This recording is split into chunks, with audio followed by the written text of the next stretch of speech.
তার মানে তারা দুর্নীতির মাধ্যমেই এই দেশটাকে চালাতে চায়। এই ধরনের একটা ভাব তাদের সামনে আমরা দেখতে পাচ্ছি। আগের সরকারের মতো নির্লজ্জভাবে তারা দলীয়করণ করছে। বিরোধী দল এবং মতের লোকদেরকে প্রশাসনের বিভিন্ন জায়গা থেকে তারা বের করে দিচ্ছে, বা গুরুত্বহীন জায়গায় লোক তাদেরকে ট্রান্সফার করে দিচ্ছে। স্থানীয় নির্বাচন জাতীয় নির্বাচনের পরে খুব দ্রুত হবে, এটাই জনগণের প্রত্যাশা ছিল। কিন্তু রাতের অন্ধকার জগতের যারা কীট, তারা ঐক্যবদ্ধ হয়ে আমাদের বিজয়কে তারা ছিনিয়ে নিয়েছে। এরকম একটি প্রেক্ষাপটে আজকে আমরা এই দেশে একামতে দ্বীনের আন্দোলনের কার্যক্রম চালিয়ে যাচ্ছি। একটি সরকার কায়েম হয়েছে, কিন্তু আনফরচুনেটলি এই সরকার জুলাই সনদকে অস্বীকার করছে, গণভোটকে অস্বীকার করছে। ৭০% জনগণ গণভোটের মাধ্যমে হাঁকে বিজয়ী করার পরও জুলাই সনদ বাস্তবায়নে নজিরবিহীনভাবে ক্ষমতাসীন সরকার অগণতান্ত্রিক, অসাংবিধানিক এবং অরাজনৈতিক আচরণ তারা করে চলছে, যার কারণে দেশের জনগণ আবারও শঙ্কিত যে নূতনভাবে ফ্যাসিবাদের আগমন ঘটে কিনা। গত ২.৫-৩ মাসে রাষ্ট্র পরিচালনায় তাদের যে ভূমিকা, সেটা জনগণের সংখ্যাকে আরো বৃদ্ধি করে দিয়েছে। সর্বত্র চাঁদাবাজি চলছে। আগের চাঁদাবাজি থেকেও এখনকার চাঁদাবাজিতে ফি বাড়িয়ে দেওয়া হয়েছে। খুন, হত্যা, সন্ত্রাস এগুলো বন্ধ হয়নি, বরং ক্ষমতাসীনদের ছত্র ছায়ায় এগুলো দিন দিন বৃদ্ধি পাচ্ছে। তারা নিজেদের দলীয় কোন্দলে নিজেদের লোকদেরকে আজকে নির্মমভাবে হত্যা করছে। বিভিন্ন জায়গায় ফ্যাসিবাদ আমলের মতো মানুষকে খুন করে তার দেহকে ছিন্ন ভিন্ন করা হচ্ছে, বিভিন্নভাবে তার অঙ্গ প্রত্যঙ্গকে টুকরা করা হচ্ছে, আগুনে পুড়িয়ে মানুষকে মারা হচ্ছে। এই ধরনের একটি অবস্থা আজকে আমরা লক্ষ্য করছি। জিনিসপত্রের দাম আকাশচুম্বী, মানুষের ক্রয় ক্ষমতার বাইরে চলে গিয়েছে, যেটা মানুষ এই সরকার থেকে কোনোভাবেই আশা করেনি। জুলাই সনদে এদেশের মানুষ ৭০% ভোট দিয়ে স্বাধীন বিচার কমিশনের পক্ষে রায় দিয়েছে। তারা সেই বিচার কমিশনকে বাদ দিয়ে দিয়েছে। বিচার অঙ্গনে আবারও নৈরাজ্য তৈরি করার উদ্দেশ্যেই তারা এই জায়গায় হস্তক্ষেপ করেছে। দুর্নীতি দমন কমিশনের ব্যাপারে, স্বাধীন দুর্নীতি দমন কমিশনের ব্যাপারে জুলাই সনদে সকল রাজনৈতিক দল অঙ্গীকার করেছে, আর সেই স্বাধীন দুর্নীতি দমন কমিশনকে তারা বাদ দিয়ে দিয়েছে। তার মানে তারা দুর্নীতির মাধ্যমেই এই দেশটাকে চালাতে চায়। এই ধরনের একটা ভাব তাদের সামনে আমরা দেখতে পাচ্ছি। আগের সরকারের মতো নির্লজ্জভাবে তারা দলীয়করণ করছে। বিরোধী দল এবং মতের লোকদেরকে প্রশাসনের বিভিন্ন জায়গা থেকে তারা বের করে দিচ্ছে, বা গুরুত্বহীন জায়গায় লোক তাদেরকে ট্রান্সফার করে দিচ্ছে। স্থানীয় নির্বাচন জাতীয় নির্বাচনের পরে খুব দ্রুত হবে, এটাই জনগণের প্রত্যাশা ছিল। কিন্তু এই জায়গায় তারা প্রশাসক নিয়োগের নামে নিজের দলের লোকদেরকে সর্বত্র তারা প্রতিষ্ঠিত করছে।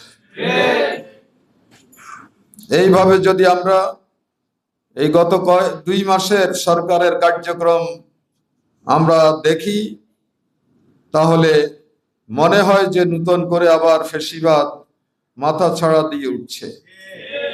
ফ্যাসিবাদী শক্তিকে তারা প্রশ্রয় দিচ্ছে। বিচারাঙ্গন থেকে তারা দ্রুত জামিন পেয়ে আবার সমাজে নৈরাজ্য সৃষ্টির জন্য পায়তারা শুরু করে দিয়েছে।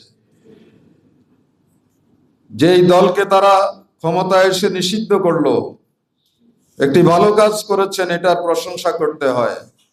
কিন্তু এই দলটাকে নিষিদ্ধ করার পরে এই দলের নামে কিভাবে মিছিল মিটিং হতে পারে, এটা আমাদের বুঝে আসে না। তাহলে আইন শৃঙ্খলা বাহিনী কি আগের মতোই? তারা কি এগুলো দেখেন না? দেশের আইন শৃঙ্খলা রক্ষার ক্ষেত্রে স্বরাষ্ট্রমন্ত্রী সাহেব কি করছেন?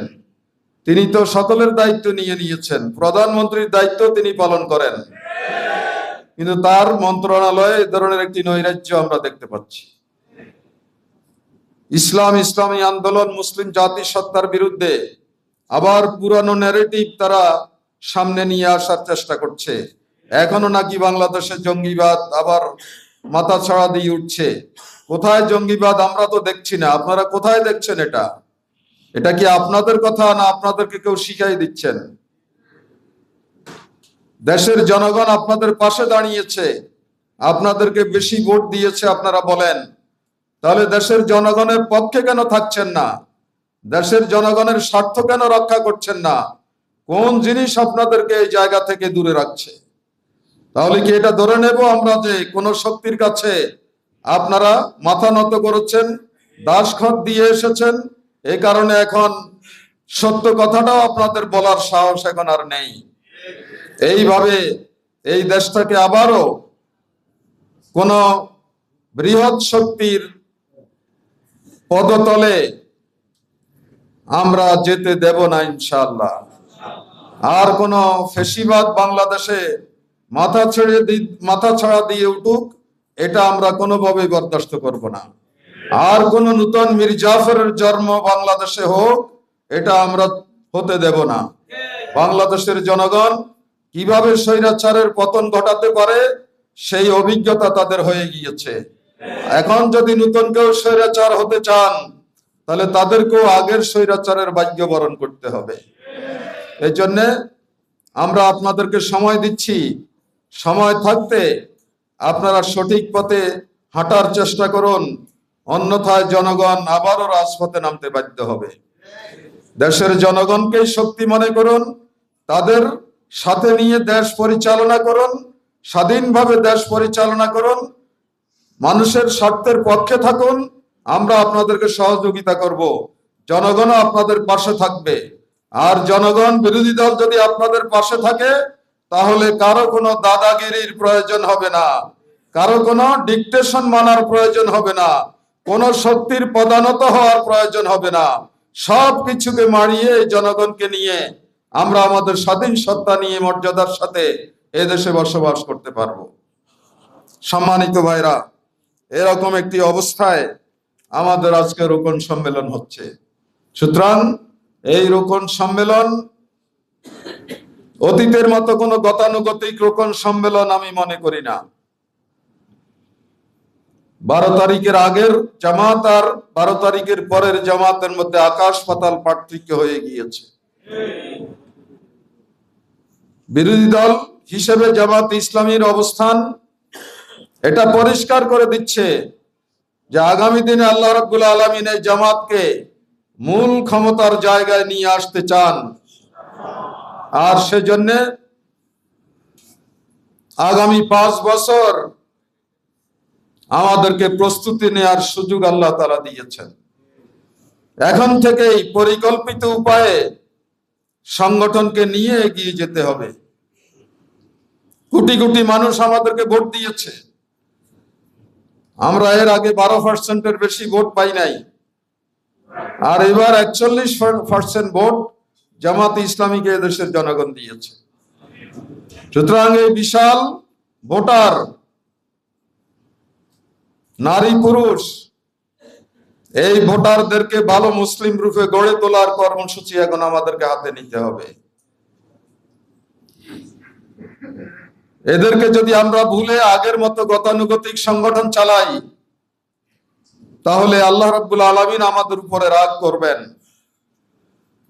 মানুষকে হেদায়েতের পথে আনার এই যে সুবর্ণ সুযোগ তিনি দান করেছেন, এই সুযোগ যদি আমরা কাজে না লাগাই, তাহলে হতে পারে যে আল্লাহ তাআলার লানতের পর্যায়ে আমরা পড়ে যাব। এজন্য সর্বস্তরের গণমানুষকে দ্বীনের পথে নিয়ে আসা, তাদেরকে ভালো নাগরিক রূপে গড়ে তোলা, তাদেরকে ভালো মুসলিম রূপে গড়ে তোলা এবং সংগঠনকে সর্বপর্যায়ে বিস্তৃত করা, জনগণ জামাত ঐক্যবদ্ধভাবে আগামী দিনের কাঙ্ক্ষিত বিপ্লবের জন্য তৈরি হওয়া, এগুলোই হচ্ছে আমাদের এখন মূল কাজ। এগুলোর দিকেই আমাদেরকে নজর দিতে হবে। আমরা এটা বিশ্বাস করি আল্লাহ রাব্বুল আলামিন এই বিশ্ব জগতের মালিক, এই বিশ্ব জগতের খালেক, এই বিশ্ব জগতের রব। সুতরাং এই জমিনে তার রবুবিয়ত প্রতিষ্ঠিত করার জন্য আমাদেরকে একটি মাস্টার প্ল্যান নিয়ে এগিয়ে যেতে হবে। আল্লাহ রাব্বুল আলামিন মানুষের জন্য এক্ষেত্রে একটি নির্ভুল ব্যবস্থা নবী রাসূলদের মাধ্যমে উপহার দিয়েছেন, আর সেটির নাম হচ্ছে ইসলাম। ইন্নাদ-দীনা ইনদাল্লাহিল ইসলাম। আল্লাহর নিকট একমাত্র জীবন যাপনের কর্মপন্থা হচ্ছে ইসলাম। এই ইসলামের ভিত্তিতে আমাদের ব্যক্তি জীবন, সমাজ জীবন, রাজনৈতিক জীবন, আন্তর্জাতিক জীবন আমাদেরকে গড়ে তুলতে হবে। ইসলাম এত পূর্ণাঙ্গ একটি জীবন ব্যবস্থা, এই ব্যবস্থা কারো কাছে থাকার পরে আর কারো কাছ থেকে কোনো কিছু ধার করে আনতে হবে এর কোনো প্রয়োজন নেই। আল-ইয়াউমা আকমালতু লাকুম দীনাকুম। ইসলামকে পরিপূর্ণতা বিধান করেই আল্লাহর নবী দুনিয়া থেকে গিয়েছেন। সুতরাং কারো কাছ থেকে কোনো কিছু এনে এটাকে সমৃদ্ধ করতে হবে এর কোনো প্রয়োজন নেই। ইসলাম এই ধরনের কোনো দন্যতায় বিশ্বাসী নয়। ইসলামের কোনো কিছু কাটছাট করে অন্যদের কোনো কিছু এখানে যুক্ত করতে হবে এটারও প্রয়োজন নেই। সে কারণে এই পরিপূর্ণ ইসলামকে নিয়ে, ইসলামকে পালন করেই আমাদেরকে এগিয়ে যেতে হবে। পরিপূর্ণভাবে ইসলামকে যদি আমরা পালন করতে চাই, তাহলে একটি ইসলামী রাষ্ট্রের প্রয়োজন। ইসলামী রাষ্ট্রের অধীনে জীবন যাপন করা ছাড়া কারো পক্ষেই পরিপূর্ণভাবে ইসলাম পালন করা সম্ভব নয়। সারা দুনিয়ার সকল উলামায়ে কেরাম যদি ঐক্যবদ্ধভাবে ফতোয়া দেয় যে অনিসলামী রাষ্ট্রে পরিপূর্ণভাবে ইসলাম পালন করা যাবে, এটা মিথ্যা ফতোয়া হবে, এটা কোরআন বিরোধী ফতোয়া হবে। কোরআন বলছে ইসলামী রাষ্ট্র ছাড়া পরিপূর্ণভাবে ইসলাম পালন করা যায় না। এই মানসিকতা থেকে আমাদেরকে, মুসলমানদেরকে বেরিয়ে আসতে হবে। কি করতে হবে? ইসলামের রাষ্ট্র কায়েমের জন্য আমাদেরকে সিদ্ধান্ত নিতে হবে। কিভাবে আমরা ইসলামী রাষ্ট্র কায়েম করব? ইসলামী রাষ্ট্র কায়েমের আল্লাহ প্রদত্ত পথ বা উপায় হচ্ছে আল জিহাদ ফি সাবিলিল্লাহ। কোরআনে পাকের অগণিত জায়গায় আল্লাহর দ্বীনকে প্রতিষ্ঠার জন্য আন্দোলন, সংগ্রাম, জিহাদের সবক আল্লাহ তাআলা দান করেছেন। সেই আন্দোলন এবং সংগ্রামের মধ্য দিয়ে আমাদেরকে এই জমিনে ইসলামকে বিজয়ী করার কাজটি সম্পন্ন করতে হবে। মনে রাখতে হবে যে একটি পাতাও গাছের বাতাস ছাড়া নড়াচড়া করে না, হরকত ছাড়া নড়াচড়া করে না। সুতরাং আমরা কিভাবে ভাবতে পারি যে আন্দোলন সংগ্রাম না করে ঘরে বসে থেকে দুনিয়াতে ইসলাম কায়েম করে ফেলবো? এটা যদি হতো, বা কোনো বুজুর্গি দিয়ে যদি আমরা রাষ্ট্র কায়েম করে ফেলতে পারতাম, তাহলে আল্লাহর নবীকে বদরের প্রান্তরে, উহুদের প্রান্তরে, খন্দকের প্রান্তরে, মুতার প্রান্তরে, তাবুকের প্রান্তরে লড়াই সংগ্রামে আসতে হতো না। তিনি তো দুনিয়ার সবচেয়ে বড় বুজুর্গ, তাই না? তিনি আল্লাহর কাছে মুনাজাত করলে তো রাষ্ট্রটা কায়েম হয়ে যেত, হতো না? কিন্তু আল্লাহ বলছেন যে না, এটা ন্যাচারাল পদ্ধতি নয়। ন্যাচারাল পদ্ধতি হচ্ছে কাজারিন আখরাজা শাতআহু ফাআযারাহু ফাস্তাগলাযা ফাস্তাওয়া আলা সুকিহি ইউজিবুজ যুররা লিয়াগিজা বিহিমুল কুফার। ন্যাচারাল হয়তে মানুষের হৃদয় মন জয় করে এই দেশে আল্লাহর দ্বীনকে কায়েম করতে হবে। আনন্যাচারাল কোন পদ্ধতিতে দ্বীন প্রতিষ্ঠিত হবে না। সেই ন্যাচারাল পদ্ধতিতেই আল্লাহর নবী 23 বছরের সংগ্রামের মধ্য দিয়ে মদিনায় একটি নবুয়তি খেলাফত কায়েম করেছিলেন। তার যাওয়ার পরে রাশেদার যোগ শুরু হয়। চারজন খলিফা সেই রাষ্ট্রটিকে আরো সমৃদ্ধ পরিপুষ্ট করে অর্ধ পৃথিবীকে এই রাষ্ট্রের আওতায় নিয়ে এসেছিলেন। প্রায় 1000 বছরের উপরে পৃথিবীতে এশিয়া, ইউরোপের একটি অংশ, আফ্রিকার একটি অংশ মিলে একটি বিশাল ইসলামী খেলাফত ছিল, যেই খেলাফতে কোরআনের আইন বলবৎ ছিল, ইসলামী আইন বলবৎ ছিল। এরপরে মুসলমানদের দুর্বলতার কারণে একটা পর্যায়ে ইহুদি খ্রিস্টান চক্র ইসলামী খেলাফতের পতন ঘটায়। পৃথিবী থেকে খেলাফতি শাসনের বিদায় হয়ে যায়। এই খেলাফতি শাসনের বিদায়ের পরপরই মুসলমানদের একটি অংশ নীরব থাকেনি, তারা সোচ্চার হয়েছে, সক্রিয় হয়েছে। আবার কিভাবে খেলাফতি শাসনকে ফিরিয়ে আনা যায় সে অভিপ্রায় নিয়েই 1928 সালে আরব দুনিয়াতে ইখওয়ানুল মুসলিমিন কাজ শুরু করেন শহীদ হাসানুল্লাহর নেতৃত্বে। আর তারই কিছুদিন পরে 1931 সালে তারজুমানুল কোরআনের মাধ্যমে এই উপমহাদেশে খেলাফতি শাসন প্রতিষ্ঠার গ্রাউন্ড টু ওয়ার্ক শুরু হয়, যার নেতৃত্ব দিয়েছেন সৈয়দ মওদুদী রহমতুল্লাহ আলাইহি। 1941 সালে এসে তার পত্রিকার যারা পাঠক ছিল তাদেরকে নিয়ে তিনি জামাত ইসলামী নামে একটি আন্দোলন গড়ে তোলেন। সেই জামাত ইসলামী তখন কয়জন দিয়ে শুরু হয়েছিল? 75 জন লোক নিয়ে।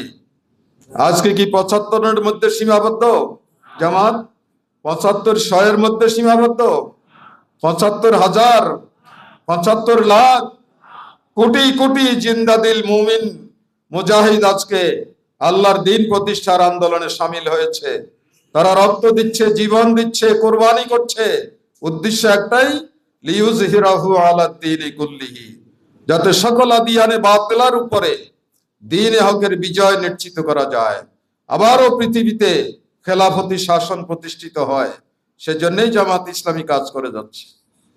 আলহামদুলিল্লাহ, আমরা সেই বিপ্লবী জামাতের প্রথম কাতারের জনশক্তি হিসাবে আমরা পরিগণিত। আমাদের অবস্থানটা কি আপনারা বুঝতে পারছেন? আমাদের ওজনটা কি আপনারা বুঝতে পারছেন? আমাদের করণীয়টা কি পরিষ্কার? জামাত ইসলামী আর 10টি রাজনৈতিক দলের মতো কোনো দল নয়। এটা বৃহত্তর ইসলামী আন্দোলন। ইসলাম যত বিস্তৃত, জামাত ইসলামের কাজও তত বিস্তৃত। সুতরাং এই ব্যাপক ভিত্তিক সংস্কার, সংশোধন, বিপ্লবের যে আন্দোলন, এই আন্দোলনের প্রথম কাতারের জনশক্তি হচ্ছে জামাতের রোকনগণ। সুতরাং জামাতের রোকনদের কর্মতৎপরতার দ্বারাই প্রমাণিত হবে যে আগামী দিনে বাংলাদেশে ইসলামী রাষ্ট্র কায়েম হবে, নাকি এভাবেই আমরা বাতিলের মার খেতে খেতে আমরা পর্যুদস্ত হতে থাকব।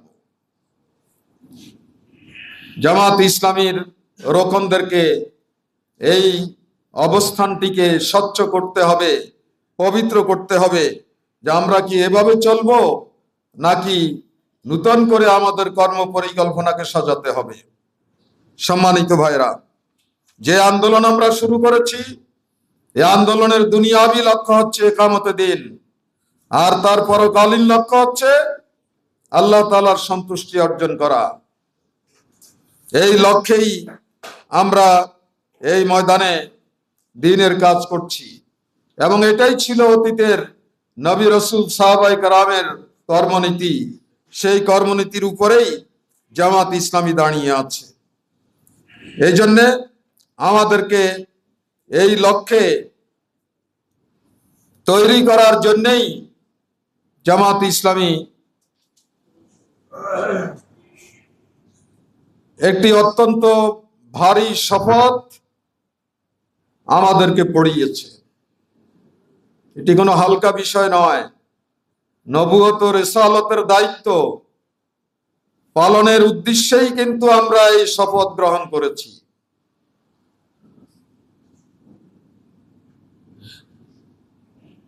সমাজে প্রচলিত রাজনৈতিক দলের নেতা কর্মীর মতো আমরা নই।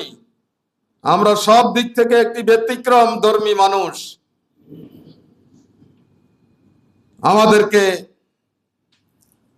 এই জমিনে আল্লাহ তাআলার সার্বভৌমত্বের ভিত্তিতে একটি কল্যাণ ধর্মী ইসলামী রাষ্ট্র কায়েমের অঙ্গীকার, এই রুকনিয়াতের শপথের মধ্য দিয়ে আমাদেরকে পড়ানো হয়েছে। জামাত ইসলামীর রোকনগণের মৌলিকভাবে দুটো দায়িত্ব। একটি হচ্ছে তারা আল্লাহ তাআলার আনুগত্যশীল বান্দা, জীবনের সকল ক্ষেত্রে তারা আল্লাহ রাসূলের হুকুম অনুযায়ী নিজের জীবনকে গড়ে তুলবেন, মানুষকে তৈরি করবেন। দ্বিতীয় হচ্ছে জামাত ইসলামীর রোকনরা হচ্ছে ইসলাম ও জামাত ইসলামীর প্রতিনিধি। আমরা যেখানেই যাব, যেখানেই থাকব, আমরা জামাত ইসলামীর প্রতিনিধি হিসাবেই ভূমিকা পালন করব। একজন রাষ্ট্রদূত একটা রাষ্ট্রের কি হয়? প্রতিনিধি। ভিন দেশে রাষ্ট্রের পলিসি বাস্তবায়নের জন্য রাষ্ট্রদূতদেরকে দায়িত্ব দেওয়া হয়। তারা সংশ্লিষ্ট দেশে আমার দেশের পলিসি স্বার্থ রক্ষা করে তারা চলে। তিনি যদি এটা করতে ব্যর্থ হন, তার রাষ্ট্রদূতগিরি থাকবে? থাকবে না।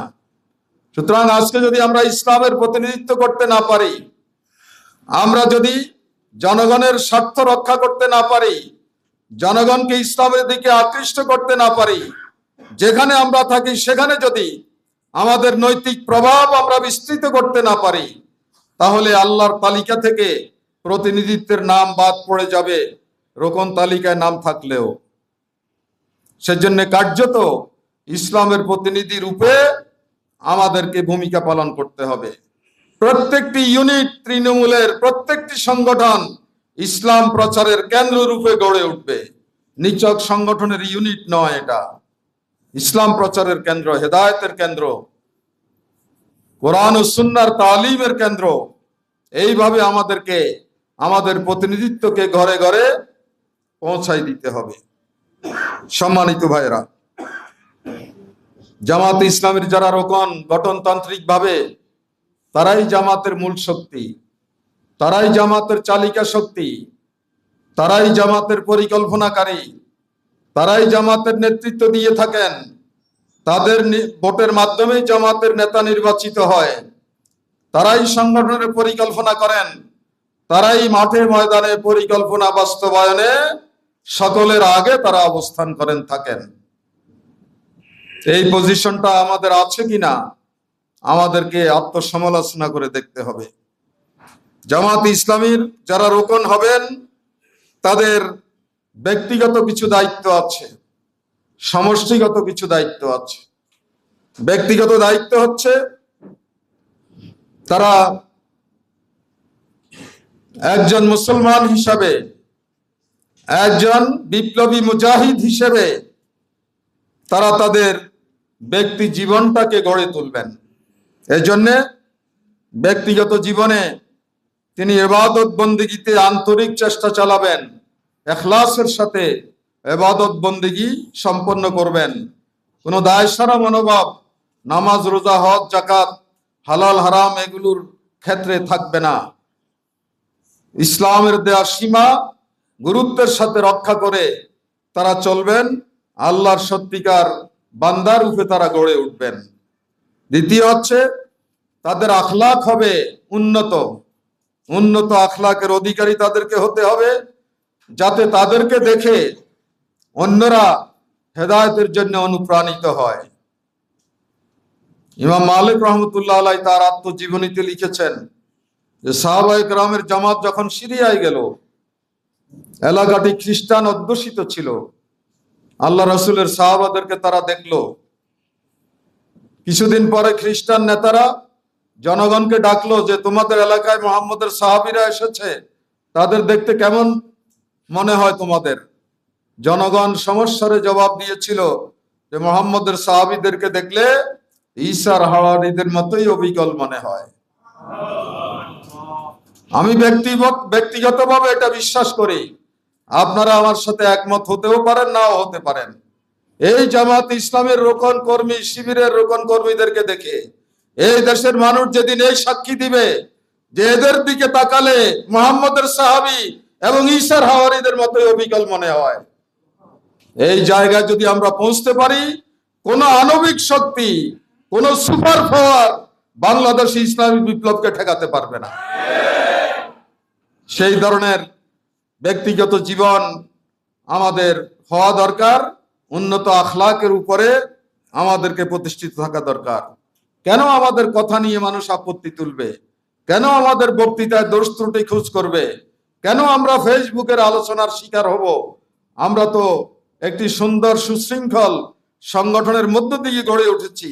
আমাদের তো প্রতিটি শব্দ চয়ন হবে মেফে ঝুপে, সেখানে অদায়িত্বশীল কথা তো আমরা বলতে পারি না। এভাবে প্রত্যেকটি ক্ষেত্রেই মুআমালাতে, ব্যবসা বাণিজ্যে, কায় কারবারে, লেনদেনে আমরা হব উসওয়ায়ে হাসানার জ্বলন্ত উদাহরণ। এইভাবে আমাদেরকে গড়ে উঠতে হবে। আমাদের চিন্তা চেতনা দৃষ্টিভঙ্গিকে পরিশুদ্ধ বানাতে হবে, পরিশুদ্ধ করতে হবে। সেকুলার রাজনৈতিক দলের কর্মকাণ্ড দেখে আমরাও আমাদের অরিজিনাল অবস্থাকে ভুলে গিয়ে তাদের সাথে সুর মিলিয়ে আমরা সংগঠনের চাপ প্রয়োগ করি যে ওরা এটা করছে, ওটা করছে, আমরা এটা করি না কেন, ওটা করি না কেন। ওরা সবকিছু পারবে, আমরা সবকিছু পারবো না।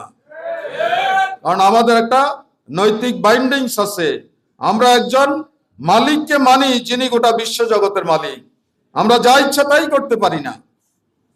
সেভাবে আমাদের দৃষ্টিভঙ্গিকে পরিশুদ্ধ করতে হবে, আমাদের চিন্তাকে পরিশুদ্ধ করতে হবে। ব্যক্তিগতভাবে আমাদেরকে ইসলামের সঠিক জ্ঞান অর্জন করতে হবে। সাফল্যের শর্তাবলীতে মাওলানা এটাকে বলেছেন ইসলাম কা সহি ফাহাম। উর্দু বইটাতে এইভাবেই লেখা আছে, সঠিক জ্ঞান, নির্ভুল জ্ঞান। ওই রকম ইসলামের জ্ঞান আমরা অর্জন করতে চাই না যে জ্ঞানে আমি মুসলমানও থাকবো, আমি আলেমও হব, আবার আওয়ামী লীগের সাথেও যোগাযোগ রাখবো। আমি আলেমও হব, আবার বিএনপির সাথে যোগাযোগ রাখবো। আমি আলেমও হব, আবার হালাল হারাম বাজ বিচার না করে দুনিয়া কামাই আমি ব্যস্ত হয়ে যাব। এই ধরনের কোন জ্ঞান জামাত ইসলামীর লোকেরা অর্জন করতে পারে না। তাদেরকে সহি জ্ঞান অর্জন করতে হবে। ব্যক্তিগতভাবে তাদেরকে ইসলামী সীমা রক্ষায় সিরিয়াস হতে হবে। ইসলামে ফরজ ওয়াজিব, হালাল হারাম, জায়েজ না জায়েজ, বৈধ অবৈধের একটা সীমা ইসলাম ঠিক করে দিয়েছে প্রতিটি কাজের ক্ষেত্রে। সেই সীমা রক্ষা করে আমাদেরকে চলতে হবে। কোন অবস্থাতেই সীমা লঙ্ঘন করা যাবে না। কারণ হাদিসে কুদসিতে আল্লাহর নবী বলেছেন, আলা ইন্না হিমাল্লাহি মুহারিমুহু, হালাল হারামের এই বিধিনিষেধ এটাই হচ্ছে আল্লাহর দেয়া সীমা। এই সীমাকে কোনোভাবেই ক্রস করা যাবে না। সীমার ভিতরে আমাদেরকে থাকতে হবে। কিন্তু মাঝে মধ্যে আমরা এটা হয়ে যাই। গত 2 মাসেরও আমরা বার্ষিক রিপোর্ট পর্যালোচনা করলাম। সুদী ব্যাংক থেকে লোন নেয়ার কারণে প্রায় 20-25 জন রুকনিয়াত বাতিল করতে হয়েছে আমাদেরকে। একটা লোক জামাতের রোকন, সে পরিষ্কার কোরআন হাদিসে সুদী ব্যাংকের সাথে কায় কারবার করা হারাম। সারা পৃথিবীর উলামায়ে কেরাম ফকিরা একমত। সেই ব্যাংক থেকে আমি লোন নিচ্ছি, আর এই কারণে তার রুকনিয়াত বাতিল করা হচ্ছে। তাহলে আমরা ইসলামের সীমা কি বুঝলাম, কি জানলাম, এই বিষয়টি আমাদেরকে চিন্তা করে দেখতে হবে। ব্যক্তিগত জীবনে সব সময় অপ্রয়োজনীয় কাজ, অপ্রয়োজনীয় কথা, অর্থহীন কাজ, অর্থহীন কথা থেকে আমাদেরকে বেঁচে থাকতে হবে। অর্থবহ কাজে, অর্থবহ কথায় আমাদের প্রতিটি সময় অতিবাহিত করতে হবে। হাসি ঠাট্টা, তামাশা, গল্প গুজব, আজে বাজে কাজে, সংগঠনের দায়িত্ব সমাধান বাদ দিয়ে ফেসবুক নিয়ে, টুইটার নিয়ে, ইউটিউব নিয়ে মূল্যবান সময় নষ্ট করে দেয়া হচ্ছে। এই সব থেকে আমাদেরকে দূরে থাকতে হবে। আল্লাযিনা হুম আনিল লাগবি মুরিদুন, তাদের বৈশিষ্ট্য হলো তারা এই সমস্ত অপ্রয়োজনীয় কথা কাজ থেকে তারা নিজেদেরকে দূরে রাখে। ওয়াইজা মাররু বিল লাগবি মাররু কিরামা, এইসব কাজের পাশ দিয়ে যখন তারা যায়, এইসব কাজে তারা জড়িত হয় না, তারা এগুলোকে অ্যাভয়েড করে শান্তির দিকে তারা এগিয়ে যায়। ব্যক্তিগত জীবনে এই বিষয়গুলো রোপণ ভাই বোনদেরকে দেখতে হবে। আর সমষ্টিগত জীবনে আমাদেরকে খায়ের উম্মত হিসাবে আল্লাহর পক্ষ থেকে এই জমিনে তার খলিফা হিসাবে আমাদের ভূমিকাটাকে দেখতে হবে। ইবাদত মানে হচ্ছে ব্যক্তিগতভাবে আল্লাহর গোলামি করা, আর খেলাফত মানে হচ্ছে আমি একাই আল্লাহর গোলাম হলে চলবে না, অন্য মানুষকেও আল্লাহর গোলাম রূপে গড়ে তুলতে হবে। এটা হলো খেলাফত। সুতরাং অন্য মানুষের দিকে আমাদেরকে তাকাতে হবে, তাদের জন্য দায়িত্ব পালন করতে হবে। আমার চোখের সামনে তারা গোমরা হয়ে যাবে, পথভ্রষ্ট হয়ে যাবে, এটা আমি হতে দিতে পারি না। সেই খেলাফতের অনুভূতি নিয়ে আমাদেরকে ভূমিকা পালন করতে হবে। সূরা তাওবার 17 নম্বর আয়াতে, 71 নম্বর আয়াতে আল্লাহ বলেছেন, ওয়াল মুমিনুনা ওয়াল মুমিনাত, মুমিন নারী এবং পুরুষ, বাদহুম আউলিয়াউ বাদ, তারা পরস্পর পরস্পরের সহযোগী, সাহায্যকারী। ইয়ামুরুনা বিল মারুফ ওয়া ইয়ানহাউনা আনিল মুনকার, তারা নিজেরা মারুফ কাজ করবে, সমাজে মারুফ কাজের প্রচলন ঘটাবে। নিজেরা মুনকার করবে না, সমাজে মুনকার হতে তারা দেবে না। এটা করার ক্ষেত্রে নারী পুরুষের মধ্যে কোনো পার্থক্য নেই, সকলের জন্য আল্লাহ এই দায়িত্বের কথা বলে দিয়েছেন। ওয়া ইউকিমুনাস সালাত, তারা সালাত কায়েম করবে, নিজে সালাত আদায় করবে, পরিবারে সালাত কায়েম করবে, সমাজে সালাত কায়েম করবে, বেনামাজিকে নামাজি বানাবে, এটা হলো তাদের কাজ। ওয়া ইউতুনাজ যাকাত, সম্পদশালী যদি তারা হয়, সম্পদের পবিত্রতার জন্যে, এর সেফটির জন্যে গনে গনে যাকাত দিয়ে দিতে হবে। আর ফরজ যাকাতের পাশাপাশি নফল সাদকা খায়রাত সারা বছরই আমাদেরকে করতে হবে। এই বৈশিষ্ট্য আমাদের মধ্যে প্রতিষ্ঠিত করতে হবে। ওয়া ইউতিউনাল্লাহ ওয়া রাসূলাহু, তারা আল্লাহ এবং তার রাসূলের ইতাআত করবে, চাই নারী হন অথবা পুরুষ, সকলের জন্য এই কোয়ালিটি এখানে বলা হয়েছে। উলাইকা সাইয়ারহামুহুমুল্লাহ, যদি তারা এটা করে তাহলে অতি শীঘ্রই আল্লাহ তাআলা তাদেরকে আল্লাহর রহমতের ছায়া জায়গা দেবেন। ইন্নাল্লাহ আজিজুন হাকিম, আল্লাহ তাআলা অত্যন্ত শক্তিশালী সত্তা এবং তিনি অত্যন্ত বিজ্ঞ সত্তা। এত শক্তিশালী যে তিনি যদি কাউকে পাকড়াও করেন, পৃথিবীর কোন শক্তি তাকে আল্লাহর পাকড়াও থেকে রক্ষা করতে পারবে না। 4 তারিখ পর্যন্ত তো এরকমই একটি শক্তি ছিল বাংলাদেশে, পুলিশ বাহিনী, র্যাব বাহিনী, সেনাবাহিনী, তাদের দলীয় বাহিনী কল্পনাও করতে পারেননি যে সে এর পরের দিন বাংলাদেশ থেকে নাই হয়ে যাবে। কি পারেন না আল্লাহ রাব্বুল আলামিন, সেদিন সেটা আল্লাহ দেখাই দিয়েছেন। মজলুম মানুষের পক্ষে শুধু তিনিই দাঁড়াননি, তার ফেরেশতাও জমিনে নাজিল করেছেন। না রাস্তায় এত লোক আসে কোথা থেকে? লক্ষ লক্ষ কোটি কোটি লোক রাস্তায় নেমেছিল, একটা গাড়ি ঘোড়া ঢুকার পর্যন্ত জায়গা ছিল না।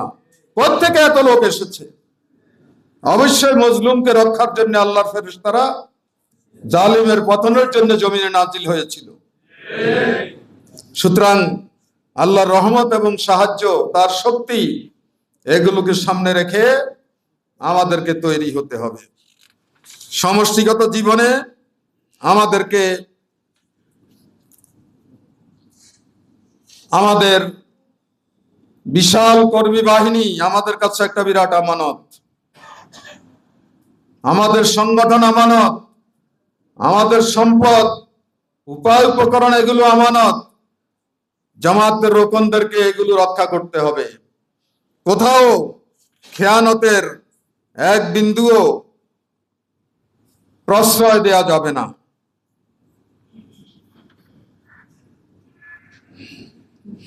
এই ক্ষেত্রে যদি আমি পয়েন্ট ওয়াইজ আলোচনা করি, তাহলে অনেক সমষ্টিগত দায়িত্ব আমাদের সামনে চলে আসবে। এই দায়িত্ব জামাত ইসলামের রোকনদের উপরে। এখন দায়িত্ব পেলেই চলবে? দায়িত্ব আসলেই সফল হওয়া যাবে না। দায়িত্ব পালনে সফল হতে হলে আমাদেরকে নিষ্ঠার পরিচয় দিতে হবে।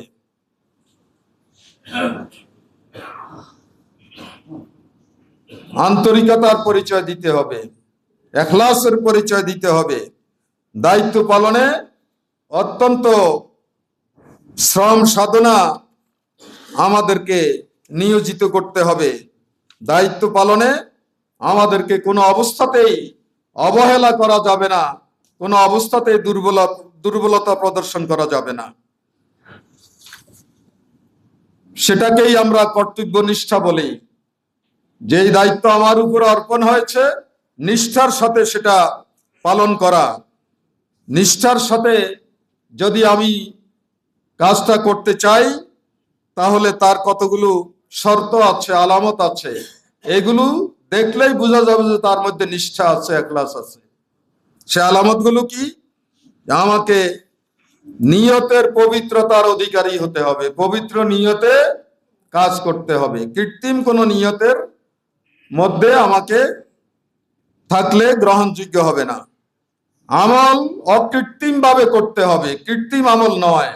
কিছু লোক আছে কৃত্রিম নেতা সাজেন, ভিতরে একরকম বাইরে আরেক রকম, এইরকম। এটা করা যাবে না। কৃত্রিমতার ঊর্ধ্বে উঠে আমাদেরকে কাজ করতে হবে। মারুফ কাজে আমাদেরকে আনুগত্য করতে হবে। সংগঠনের যোগ্য প্রতিনিধিত্ব আমাদেরকে করতে হবে। এ কাজে অবিচলতা লাগবে, দৃঢ়তা লাগবে। ঈমানী ভ্রাতৃত্ববোধে উজ্জীবিত হয়ে আমাদেরকে দায়িত্ব পালন করতে হবে। পরস্পরের প্রতি আস্থা ও সম্মান রেখে আমাদেরকে কাজ করতে হবে। যদি আমরা সেটা পারি, তাহলে বোঝা যাবে যে এই লোকটা নিষ্ঠা পূর্ণ ব্যক্তি। এটার মধ্যে দায়িত্বানুভূতি আছে, ইহসাসে জিম্মাদারি যেটাকে বলা হয়, সেটা তার মধ্যে আছে। আমরা সংগঠনের প্রথম সারির যারা নেতা, আমরা শপথই নিয়েছি যে আমাদের সকল কাজ আমরা নিষ্ঠার সাথে আদায় করব, ইখলাসের সাথে আদায় করব। কোথাও কোনো কৃত্রিমতা থাকবে না, কোথাও কোনো রিয়া থাকবে না, কোথাও কোনো আত্মম্বরিতা থাকবে না, জ্ঞানের, নেতৃত্বের, সম্পদের বাহাদুরি আমাদের মধ্যে থাকবে না। সর্ব অবস্থাতেই আমরা আল্লাহ তাআলার অনুগত, সর্ব অবস্থাতেই আমরা গোলাম। সারা পৃথিবীর মালিক বানাইলো আমি গোলামই থাকবো, আমি প্রভু হতে পারবো না। এই ধরনের দীনতাহীনতা নিয়ে আমাদেরকে আল্লাহর সামনে দাঁড়াতে হবে, মানে আল্লাহর হুকুম আহকাম পালন করতে হবে। জামাতের রোকনরা হবে নিয়ম শৃঙ্খলা আনুগত্যের প্রতি। তারা নিজেরা নিয়ম শৃঙ্খলা ভাঙবে না, আনুগত্যহীনতার পরিচয় দেবে না। আন্দোলন সংগঠন ইসলামের আনুগত্যে তারা হবে নিবেদিত প্রাণ। তারা সব সময় হৃদয় দিয়ে, মন দিয়ে কোরআন এবং হাদিস অধ্যয়ন করবে। শুধুমাত্র ব্যক্তিগত রিপোর্টে টিক মার্ক দেওয়ার উদ্দেশ্যে তারা কোরআন হাদিস পড়বে না। সত্যকে জানার জন্য, সত্যকে উপলব্ধি করার জন্য, সত্যের নমুনা হওয়ার জন্য তারা কোরআন হাদিস হৃদয় মন লাগিয়ে অধ্যয়ন করবে। নিয়মিত তারা দাওয়াত দেবে, গণসংযোগ করবে, জনগণের সাথে থাকবে, জনগণ থেকে বিচ্ছিন্ন হবে না। তাদের সুখে দুঃখে তারা জনগণের সাথী হবে, বিপদ মুসিবতে তারা জনগণের সাথে সম্পৃক্ত হয়ে কাজ করবে।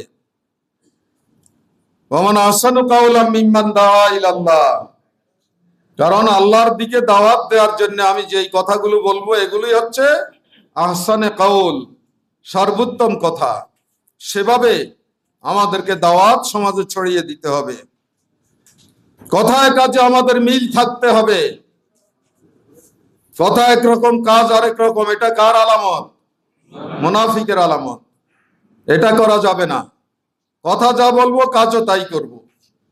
কিন্তু আনফরচুনেটলি আমরা এই জায়গায় ফেল করতেছি। বহু অভিযোগ আমাদের কেন্দ্রীয় অফিসে আসে যে উনি অনেক বড় নেতা ছিল, আমরা বিশ্বাস করে তার কাছে টাকা দিয়েছিলাম, তিনি কোম্পানি করেছেন, এখন টাকাগুলো দেন না, লাভ তো দূরের কথা, টেলিফোন করলে টেলিফোনের জবাবটাও দেন না। আছে না এরকম লোক? এরাই তো সংগঠনের ক্ষতি করছে।